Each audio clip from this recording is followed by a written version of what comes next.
Hello, Assalamu alaikum viewers. Welcome back to my channel Yummy Fusion.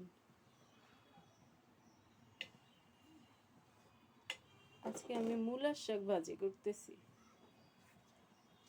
মূলার শাকটা আমি প্রথমে একটু ভাপিয়ে নেই, তাহলে ওই যে একটা বাজে গন্ধ থাকে, গন্ধটা থাকে না।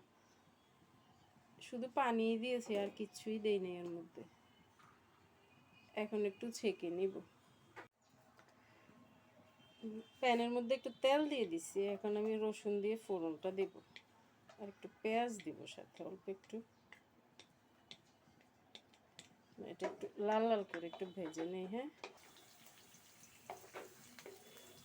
আমার এমনিতে নর্মালি রান্না করতে ভালো লাগে, কিন্তু মাঝে মাঝে শরীরটা যদি ভালো না লাগে তাহলে কিচ্ছু করতে ভালো লাগে না।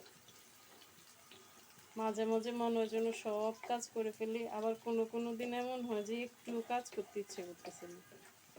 মনে হয় যেন কেউ রেডি করে দিয়ে এসে বলুক যে খাও, তারপরে খাবো। একদিন মনে হয় যেন আজকে কোনো যদি দায়িত্ব না থাকতো, নিজের মতো এক কাপ চা নিয়ে বসে একটা বই পড়তাম, গল্পের বই পড়তাম। তারপরে মনে হয় যে না, কত দায়িত্ব, কারো খাওয়ার ব্যবস্থা করতে হবে, কে বাইরে থেকে আসলো, কে গেল, কে খাইলো, কে গোসল করলো, কার কাপড় ধুতে হবে, থালা বাসন জমা এগুলি পরিষ্কার করতে হবে, ঘর পরিষ্কার করতে হবে। মাথার মধ্যে আসলে আমাদের গৃহিণীদের কত বোঝা।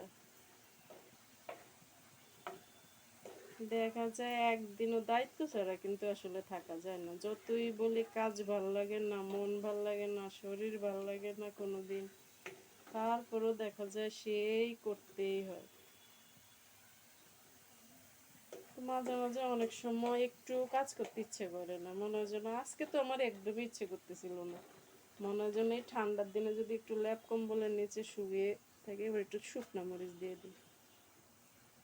শুকনো মরিচটা যখন একটু ভাজা হবে তখন দেখবেন শাকের মধ্যে যে একটা সুন্দর গন্ধ আসবে, এই গ্রানটাই ভালো লাগে।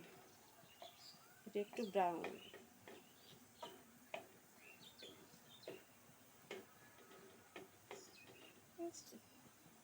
3-4 সেকেন্ডের মধ্যে হয়ে যাবে। আসলে শাক ভাজি তো আমরা করতেই পারি, আপনারা আবার ভাববেন না যে আপনাদেরকে আমি শিখাচ্ছি। জাস্ট একটু আপনাদের সাথে রান্নাও করলাম, একটু কথাও বললাম। এখন আমি শাকটা দিয়ে দিই।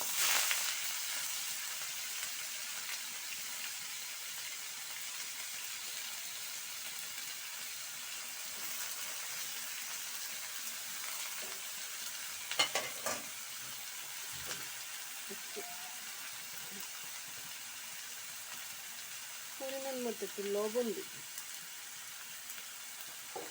আপনাদের যদি ভিডিওটি ভালো লাগে তাহলে আমার চ্যানেলটা সাবস্ক্রাইব, লাইক একটু করে দেবেন। হ্যাঁ, লাইক আর সাবস্ক্রাইব করে দেবেন দয়া করে। কে কোথা থেকে আমার ভিডিওটি দেখতেছেন একটু কমেন্ট করে জানাবেন।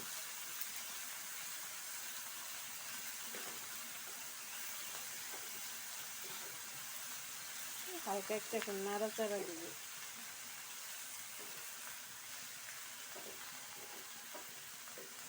শাকটা তো আগেই ভাপ দিয়ে নিয়েছিলাম, যার কারণে বেশিক্ষণ লাগবে না।